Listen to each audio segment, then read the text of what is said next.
Narayan. In this video, I have selected a beautiful story from Valmiki Ramayana, and this is the story of Sampati, who is the elder brother of Jatayu. Now, Sampati is not being mentioned in the mainstream media, even on television, but Sampati has a very, very crucial role to play in Valmiki Ramayana and progressing of the monkeys in the search of Sita. Now, Angad, Hanuman, Jamwant, and many other monkeys, the contingent of these monkeys has been commissioned to search for Sita in the southern region. So they all go there, and after coming out of a cave built by Maya, they come out and they feel dejected because 1 month has passed. There was a limit for the search kept by Sugriv, which was 1 month, and they have surpassed that 1 month, and everybody is dejected.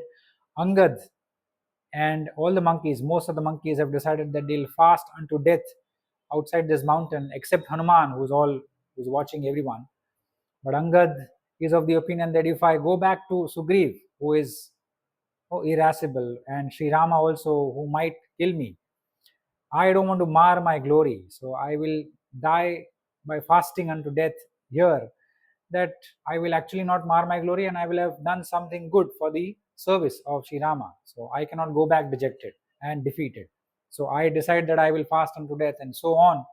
All the monkeys join Angad and all of them sit together and plan on fasting unto death. And then they are all conversing with one another that this was what is the root of all these problems that they are facing. So Angad goes on to tell them that the root is the two boons that Dashrath gave to his wife Kaikeyi, that one of which was 14 years exile of Sri Rama, and that is how Sri Rama came to exile. His brother followed, his wife followed, and then they were all in Janasthan, and she was kidnapped by the ogre Ravan, and then Jatayu fought with Ravan, and Jatayu was killed, and then we are here searching for Sita. So this was the root. So he says the king Dashrath giving two boons to Kaikeyi was the root. And many other monkeys are also praising the deeds of Jatayu, being a subhuman species. He was not even a human, but he rendered such invaluable service that he sacrificed his life for the sake of Sri Rama and for the cause of Sita, for the cause of Dharma. While they were all talking, Sampati was sitting on the top of that mountain, and Sampati is a large vulture. Now they claim their descent from Arun. Arun is the younger brother of Garud, son of Vinita. Vinita has two brothers, Garud and Arun. And Sampati and Jatayu claim their descent from Arun. So they all are sitting. Even the monkeys are very large. It is written here that the monkeys are larger in size than the mountains. So, and Sampati is contemplating sitting on top of the mountain that Providence has actually brought food to me by its own self. So I am going to eat all these monkeys. So imagine the size of Sampati. Sampati is contemplating in his mind that I will eat these monkeys because I'm very hungry. And when he listens to all these monkeys, the name of Jatayu strikes him. And then Sampati starts a conversation with all these monkeys that please tell me about Jatayu. He is my brother and I have heard his name after many, many years. Where is he? What is he? So they go on to tell him the story that how Jatayu fought with Ravan, he was died. And Sampati even claims that I saw a woman being carried away by a Rakshasa, the ogre Ravan, and she was shouting Sri Rama and Lakshman. So I can surely predict and assure you that that lady is none other than Sita, the consort of Sri Rama. And then all the monkeys uh, converse with them, and then Angad puts up a question that if you know that if you've seen Sita, can you please tell us where is she? So Sampati goes on to tell them that I am a vulture. I'm gifted with large, long vision. Our sustenance is being derived by nature because the nature itself has given us long vision. We can even see beyond 100 miles, 100 yojans, that is 800 miles and beyond, we can see. And he informs all the monkeys that I can clearly see a dejected lady sitting in Lanka. The suzerain lord of Lanka is Ravan, and this lady is dejected. She is pious, she is virtuous, and she is lamenting her lot. And she is sitting in the Ashok one of that Lanka, and I can clearly see that, I can assure you that she is none other than the consort of Sri Rama.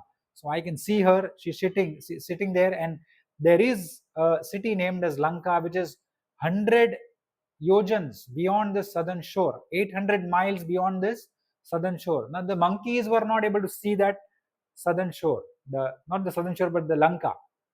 They were at the southern shore, but they were actually not gifted with that large vision that the vulture was gifted. So the vulture, Sampati, told all of them that there is Sita there, and all the monkeys were again delighted. And then Sampati told them that you must find a way to cross this sea. And if you cross this sea, I'm sure that you can all defeat Ravan and bring back Sita, win back Sita. And then the monkeys goes on to ask the story of Sampati. How did you fall here? And we cannot see your wings. The wings are burned. Where are you? I mean, how did this happen? So Sampati goes on to tell them the story that in a test of strength, me and my brother Jatayu, we wanted to fight Indra. So we both fought Indra, we defeated Indra, and then we got a sense of pride. We became boastful of our pride, and then we wanted to test our strength even further. So we went up higher and higher, we flew higher and higher, we even surpassed heaven, and we wanted to enter the aureole rays of the sun, the axis of the sun. And we actually entered the axis of the sun, and it was very, very hot.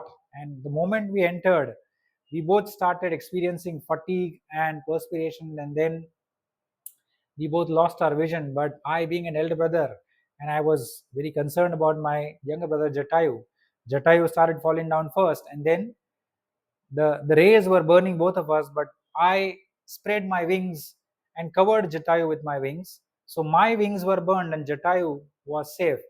So, and we both fell down at different places. So I fell down at the Vindhyan range, and I can suspect that by the way Jatayu went down, I could make out that Jatayu actually fell down in Janasthana, a big wilderness jungle. So this is how Sampati tells them, and then Sampati tells them that there is a rishi named as Nishakar, who we and Jatayu used to meet, changing our forms as human forms, so that all the rishi, all the inhabitants of that ashram would not be frightened. So we both used to go there, and we used to pay our respects to that rishi. But rishi was full of penance, and after my wings were burned, I got my consciousness back after 6 days, and then I went to that ashram of the rishi, and then Rishi Nishakar saw me. He told me that you need to sit here, you need to stay here in this region itself, because there is a big service that is going to be rendered by you to Vishnu, who is going to incarnate in the form of Sri Rama in many, many years after this. So if even if I have the penance, I have the asceticism to give you a new pair of wings right away, and you can be youthful. But if in case if I give you new pair of wings right now, you'll not stay this space. You have to be in this space and wait for the monkeys who will be dispatched in the search of Sita. And by telling them the location of Sita, that she is being lodged in Ashokvan of Ravan, a new pair of wings will actually come to you.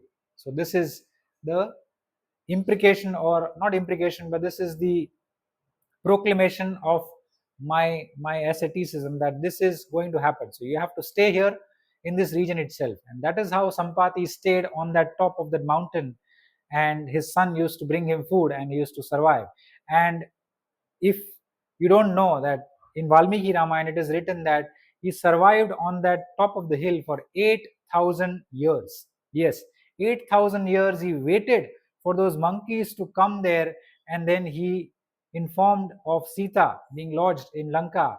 And as he was speaking, as he was informing them, a beautiful new pair of wings grew, and he regained the prowess and strength of his youth, and he again flew, he started flying. So this is the beautiful story of Sampati, and look at the sacrifice of the two brothers. Jatayu sacrificed his life for the cause of Dharma, for the cause of Sri Rama, and Sampati waited for 8,000 years. And he mentions that I used to get a lot of thought of suicide. I wanted to die. He even told the rishi that I will actually fall down from a large mountain and I will I will die, I will commit suicide. But the rishi and his assurance, his words still stay with me, and that is how I kept on delaying my plans of suicide. And this here I am after 8,000 years, that now I feel that I waited for the right cause. So such marvelous deeds of Sampati and Jatayu. ये जो कथा मैंने ली है वो मैंने वाल्मीकि रामायण से ली है, बहुत सुंदर कथा है। और ये संपाति की कथा है। जटायु के बड़े भाई, उनका नाम था संपाति। संपाति का योगदान बहुत महत्वपूर्ण है। वह कदाचित आपने टीवी में नहीं देखा होगा, मेन स्ट्रीम मीडिया में तो लगभग मैंने तो नहीं देखा है, बहुत कम ही है, ना के बराबर है, मगर संपाति का योगदान बहुत ही महत्वपूर्ण है। और जो दक्षिण दिशा में अंगद, हनुमान, जामवंत और बहुत सारे अलग अलग वानर, उनका जो कंटिंजेंट है, पूरी सेना, उनको भेजा गया है कि आपको दक्षिण दिशा में आपको जाना है सीता की खोज में। वो पूरा दक्षिण दिशा खोज डालते हैं, जनस्थान खोज देते हैं, विंध्यांचल पर्वत जो है, पूरा पर्वत की माला है, पूरा सब कुछ खोज डालते हैं। और वह अंत में समुद्र के पास, समुद्र के तट पर दक्षिण दिशा में पहुंच जाते हैं। वहां पर तो आगे कुछ है ही नहीं। और फिर वहां पे एक गुफा में से बाहर निकल के वहां पर बैठते हैं, हताश हो जाते हैं। और वो गुफा जो होती है वो मय नाम के एक दैत्य ने बनाई होती है, और उससे बाहर निकलते ही वह वहां पर बैठे होते हैं। और अंगद ने निर्णय ले लिया होता है कि मैं तो यहाँ पर निर्जला उपवास करके अपनी मृत्यु की प्रतीक्षा करूंगा, मैं वापस सुग्रीव के पास नहीं जा सकता हूँ। अगर मैं जाऊंगा भी तो मेरा जो यश है, मेरी कीर्ति है, वो गिर जाएगी। अगर मैं जाऊंगा, मैं क्या मुंह लेके जाऊं? मैं उनको कहूंगा कि हमें सीता जी का पता नहीं चला है, तो मैं ऐसे कैसे जा सकता हूँ? अगर जाऊंगा तो वो मार देंगे, तो उससे अच्छा यहीं बैठ के ही मैं मृत्यु की प्रतीक्षा करूं। और उनके साथ बहुत सारे वानर भी उनको मानते हैं, और वो भी निर्जला उपवास के लिए बैठ जाते हैं। और हनुमान के सिवा सब लगभग बैठ जाते हैं, हनुमान सब देख रहे होते हैं। और फिर ये सब एक दूसरे से बातचीत कर रहे होते हैं कि ये सभी का मूल क्या है, हमारे दुख का मूल क्या है। तो अंगद ने कहा कि हमारे सभी दुखों का मूल है कि दशरथ राजा ने कैकेयी को जो 2 वचन दिए थे, उसमें से एक वचन था श्री राम को 14 वर्ष का वनवास, और फिर वो चल पड़े वनवास में, लक्ष्मण जी आए और भगवती सीता भी उनके साथ गई। तो यही हमारा दुखों का मूल है। अगर वो वचन ही नहीं दिया होता तो हम यहाँ पर इस तरह नहीं होते। तो फिर बाकी सब भी वानर अच्छी अच्छी बातें करते हैं। फिर जटायु का उल्लेख आता है। जटायु की बहुत ही सब लोग प्रशंसा करते हैं कि जटायु एक मानव भी नहीं था। मानव में तो करुणा होती है, मगर एक जानवर, वल्चर जिसको बोलते गिद्ध, तो उसमें उतनी करुणा थी कि उन्होंने भगवती सीता के लिए रावण से युद्ध किया और अपने प्राण भी त्याग दिए। तो कितना महान उन्होंने तप किया है, कितना महान उन्होंने अपना समर्पण दिखाया है धर्म को, कि अपने प्राण ही गवा दिए। और जटायु की बात सुनते सुनते संपाति जो ऊपर ही पर्वत के ऊपर बैठे हुए थे, तो वो सुन रहे थे।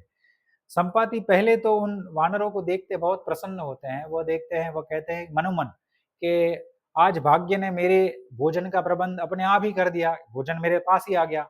और इसमें लिखा है कि जो वानर थे, उनकी जो साइज थी वो भी पर्वत के समान बहुत बड़ी थी। तो आप सोचिए कि संपाति कितने बड़े होंगे, विशाल होंगे। तो संपाति सोचते हैं अपने मन में कि आज मैं इन सभी वानरों को खाऊंगा, मुझे बहुत भूख लगी है तो मैं उनको खाऊंगा। और वो खाने का सोच रहे होते हैं, और जटायु का उल्लेख आता है, और फिर उनको बराबर सुनते हैं, और फिर वो नीचे उनको बोलते हैं कि आप मुझे नीचे उतारिए। जटायु का उल्लेख आपने किस प्रकार किया? जटायु मेरा छोटा भाई है, बहुत वर्षों बाद मैंने उनका नाम सुना है, तो आप कृपा करके मुझे बताइए कि कैसा है वो, और कैसे वो मृत्यु को प्राप्त हुआ रावण के चपेट में आकर। तो फिर अंगद उनको नीचे उतारते हैं सब वानर, और फिर उनको पूरी कथा सुनाते हैं। और फिर उनके आंखों में से अश्रु निकलते हैं, और फिर वो समुद्र में जाकर उनको सब कहते हैं कि उनके पंख नहीं होते हैं, संपाति के पंख नहीं होते हैं। तो वो कहते हैं कि मुझे कृपा करके समुद्र में लेके जाइए, मैं अपने भाई को तर्पण देना चाहता हूँ। तो वह समुद्र में जाकर फिर अपने भाई को जैसे पितृ तर्पण देते हैं वैसे तर्पण देते हैं, और फिर वापस आके फिर से सब लोग बातचीत आरंभ करते हैं। और संपाति उनको कहते हैं कि भाग्य ने जो लिखा था वो आज होकर ही रह गया। तो वो अपनी कथा सुनाते हैं कि आप मेरी कथा सुनाए। अंगद भी उनको पूछते हैं कि आपके ऐसे पंख कैसे जल गए, आपके पंख ही नहीं है, तो आप जटायु से आपके भाई थे तो आपको कुछ पता नहीं था, आप कैसे अलग अलग हो गए। तो सभी उनको प्रश्न पूछे और फिर संपाति उनको सब कथा उनकी सुनाते हैं कि एक बार हुआ यूं कि बहुत पहले, वर्षों पहले, मैं और जटायु बहुत ही युवान थे और बहुत ही शक्तिशाली थे, तो हमने इंद्र के साथ युद्ध किया और इंद्र को हमने दोनों ने हरा भी दिया। और फिर हम में अभिमान आ गया कि भाई हमने इंद्र को हरा दिया है, तो हम और ऊपर उड़ने लगे। हमको अपने शक्ति का एक प्रमाण चाहिए था कि हमको देखना था कैसी हमारी विशाल शक्ति है। तो हम ऊपर ऊपर उड़ते गए और हमने स्वर्ग को भी ऊपर, स्वर्ग से भी ऊपर चले गए और सूर्य मंडल जो है उसके अंदर हमको प्रवेश करने का मन हुआ कि हम उसमें भी अंदर जाएंगे। हमको ऐसा अभिमान आ गया था। और सूर्य मंडल जहां पर बहुत उनकी रश्मि बहुत ही तीव्र होती है, बहुत ही गर्मी होती है, वहां पर हम अंदर घुस गए। और थोड़ी देर तो हमारी दृष्टि ही हिल गई थी, मगर फिर भी मैंने फिर से सामर्थ्य लाके अपनी दृष्टि से मुझे दिखाई पड़ रहा था सूर्य में, पृथ्वी भी इतना छोटा गोल छोटा सा दिखाई पड़ रहा था, सभी छोटे छोटे लोग थे। तो सूर्य मंडल के अभी हम अंदर चले गए थे, मगर थोड़ी देर के बाद ऐसा हुआ कि हम दोनों को बहुत ही पसीना होने लगा, हम एकदम हमारे होश खोने लगे थे और धीरे धीरे हमारी आंखों की दृष्टि भी चले जाने लगी। और जटायु पहले गिरने लगा और मैं उनका बड़ा भाई हूं, तो मुझे उन पर बहुत ही दया आई, तो मैंने अपने पंख जटायु के ऊपर पसार कर दिए और जटायु को मैंने बचा लिया। और हुआ यूं कि जो सूर्य की रश्मि थी, अग्नि वाली रश्मि थी, वो मेरे पंखों को उसने जला दिया और हम दोनों अलग अलग जगह पे नीचे पृथ्वी में गिरे। तो मैं इस विंध्याचल पर्वत पर गिर गया, इस यहीं पर मैं गिरा था। और जहां पर जटायु गिरे थे तो मेरा यह अनुमान है कि वह लगभग जनस्थान में गिरे थे, जो बड़ा जंगल है जहां पर से माँ सीता का अपहरण हुआ था। तो जनस्थान वही जगह है, तो मेरे ख्याल से जटायु वहीं गिरे थे, तो फिर वहीं पर वो रहे होंगे। और 6 दिनों बाद मुझे भान आया, मेरी आंख खुली, तो मैं यहीं पर था। फिर मैं रगड़ते रगड़ते, मेरे पंख तो टूट गए थे, रगड़ते रगड़ते मैं नीचे उतरा और फिर यहीं पर समीप एक बहुत महान ऋषि, निशाकर नाम के ऋषि का एक आश्रम था। तो मैं वहां पर गया और मैं अपने ऐसे टूटे हुए पंख से ही मैंने बाहर उनकी प्रतीक्षा की और मैंने ऋषि को भीतर आते हुए देखा। समुद्र में वह स्नान करके आ रहे थे और उनके पीछे पीछे बहुत बड़े बड़े जानवर आ रहे थे। हाथी था, राइनोसोरस था, सिंह था, चीता था, बाघ था, सब बड़े बड़े जानवर उनके पीछे पीछे आ रहे थे और कुछ नहीं कर रहे थे। जैसे एक राजा चलता है, उसके पीछे उसकी सेना चलती है, वैसे ही निशाकर ऋषि आ रहे थे ऐसे राजा के समान और पीछे उनके बड़े बड़े जानवर आ रहे थे। और फिर निशाकर ऋषि मुझे देखा और फिर आश्रम के अंदर चले गए और सब जानवर भी उनको छोड़ के अपने अपने स्थान पर चले गए। और 1 प्रहर बाद, 1 घंटे बाद वो फिर से बाहर आए और फिर मुझसे पूछा कि ये क्या हुआ है, लगभग मैं आपको जानता हूँ, आप और जटायु मनुष्य रूप धारण करके मेरे पास आते थे, दर्शन करने, सत्संग करने आते थे। मुझे यही अनुमान है कि आप संपाति ही हो। तो ये कैसा रोग है, कुछ रोग हुआ है, आपके पंख टूट गए हैं, आपको क्या हुआ है? और फिर संपाति उनको ये सब बताते हैं।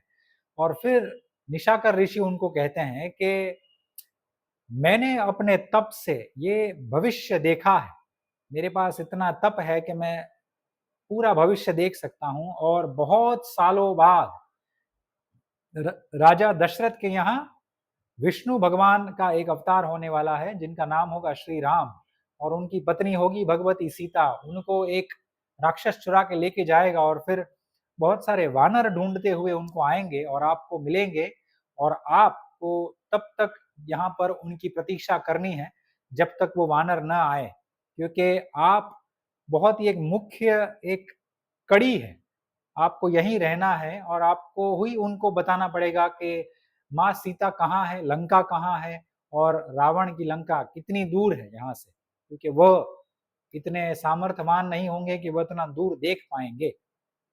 और ये जो संपाति होता है, ये गिद्ध होता है, संपाति और जटायु, इनकी ऐसी विशाल दृष्टि होती है कि भगवान ने इनको 100 योजन दूर 800 मील दूर तक वो देख पाते हैं, उससे भी अधिक दूर देख पाते हैं। तो 100 योजन दूर ही लंका थी। और फिर निशाकर ऋषि फिर चले गए। वो उनको कहते भी है अंत में कि अगर मैं चाहूं तो मेरे तप से आपको अभी 2 बड़े-बड़े सुंदर पंख आपको दे सकता हूं। मेरे में ये सामर्थ्य है, मगर अगर मैं आपको पंख दे दूं तो आप यहाँ पर रुकेंगे नहीं, तो इसलिए आपको यहीं रुकना है और उन वानरों की प्रतीक्षा करनी है। और फिर ये कहते ही ऋषि अपने आश्रम में भीतर चले गए और फिर मैं फिर से रगड़ते-रगड़ते इस पर्वत के ऊपर यहीं पर बैठा हूँ और रोज मेरा पुत्र जो है सुपार्श्व, वो मेरे लिए भोजन एकत्रित करके लाता है और मैं खाता हूँ और मैं यहीं अपना जीवन व्यतीत करता हूँ। और आप सुनिए, मुझे यहाँ जीवन व्यतीत करते करते 8,000 वर्ष चले गए हैं, बीत गए हैं। 8,000 वर्षों से मैं यहीं प्रतीक्षा कर रहा हूँ। मेरे मन में कितनी बार सुसाइड करने का विचार आया कि मैं अपने आप ही मर जाऊं। और वो कहते हैं कि मैंने तो ऋषि को भी कहा था कि मैं ऐसा जीवन जी ही नहीं सकता। पंख हो तो मैं जीवन जीऊंगा, पंख नहीं तो मेरा जीवन ही, मुझे तो रोज मरना पड़ेगा। तो उनको ऋषि को कहते हैं, वो कहते हैं कि मैंने ऋषि को कहा कि मैं ऊपर बड़े पर्वत में जाके कूद जाऊंगा, मैं मर जाऊंगा, मगर ऋषि ने मुझे मना किया और ऋषि के शब्द, उनका आश्वासन तो जो था, उसी के बल पर मैं अभी तक जीवित हूँ। और फिर संपाति, अंगद वगैरह सभी को वो बहुत ही सुंदर समाचार देते हैं कि सामने 100 योजन के बाद ही लंका है। 800 मील पार आप करेंगे तो वहीं पर बहुत ही सुंदर सोने की नगरी है, जिसके जो गेट है, यहाँ पर लिखा है, जिसके बड़े-बड़े भव्य गेट है, वो जम्मू की एक नदी है, वहां से सोना उत्पन्न हुआ है। तो वो सोने से वहां पर बड़े-बड़े गेट बनाए गए हैं और बहुत ही पूरे सोने से ही भरपूर पूरी लंका है। बहुत ही भव्य है, विश्वकर्मा ने स्वयं बनाई है। और वहां पर मैं देख सकता हूं कि अशोक वन एक नाम का वन है और वहां पर एक हताश नारी, बहुत ही सुंदर, बहुत ही पवित्र नारी है और पातिव्रत धर्म पालन करने वाली बहुत दुखमयी मुझे दिख रही है यहीं से बैठे बैठे।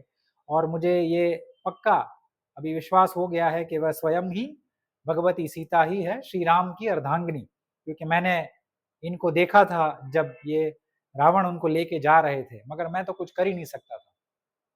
और ये श्री राम और लक्ष्मण चिल्ला रही थी, तो मेरा यही अनुमान है कि वह वहीं बैठी है। तो आपको एक कार्य करना है कि आपको ये 100 योजन पार अगर आप समुद्र पार कर ले तो आप विजय हो सकते हैं और होंगे ही, क्योंकि श्री राम का सामर्थ्य, वह स्वयं विष्णु है, वह तो जीत ही लेंगे और रावण का विनाश बहुत ही समीप है।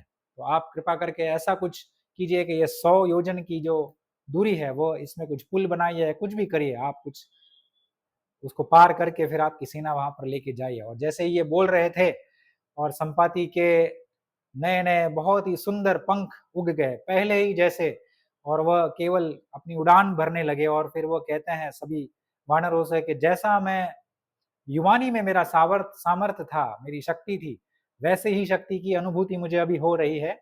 नए पंख आ गए और फिर वह उड़ चले। तो ये संपाति का जो बहुत बड़ा योगदान है वाल्मीकि रामायण में, बहुत ही लगभग कहीं सुना नहीं जाता है, मगर बहुत बड़ा ये 8,000 वर्ष की प्रतीक्षा संपाति ने की और उसके छोटे भाई ने तो अपने प्राण ही गवा दिए। तो दोनों भाई अरुण के जो वंशज थे, जो गरुड़ के छोटे भाई विनता के पुत्र, तो ऐसा दोनों भाइयों का सामर्थ्य और इतनी इतनी बड़ी योगदान इन्होंने वाल्मीकि रामायण में श्री राम के लिए दी है। तो ये बहुत ही कमेंडेबल है, इसका तो अनुमान ही नहीं लगाया जा सकता कि ऐसा किया जा सकता है। कोई, ये तो मनुष्य भी नहीं थे, ये तो गिद्ध थे। अगर हमें तो 8 मिनट भी यहाँ पर किसी को कुछ प्रतीक्षा करने बोले तो हम राह नहीं देख सकते। 80 वर्ष, 8 वर्ष भी राह नहीं देख सकते, तो 8,000 वर्ष तो दूर की बात है। तो ये सुंदर कथा मैंने आपको कही है। अगर आपको ऐसी ही कथाएं पसंद है तो आप मेरी चैनल को सब्सक्राइब कर सकते हैं। मगर गोवर्धन मठ नाम की एक सुंदर चैनल है यूट्यूब पर, उसको अब आप अवश्य सब्सक्राइब कीजिएगा, बिकॉज वहां पर आपको बहुत सारा शास्त्रों का ज्ञान मिलेगा, और वो ज्ञान आप धीरे धीरे प्राप्त करके अपने जीवन में क्रियान्वित करने लगेंगे तो आपका उद्धार और कल्याण अवश्य निश्चित है। शिव शंकर प्रलयंकर।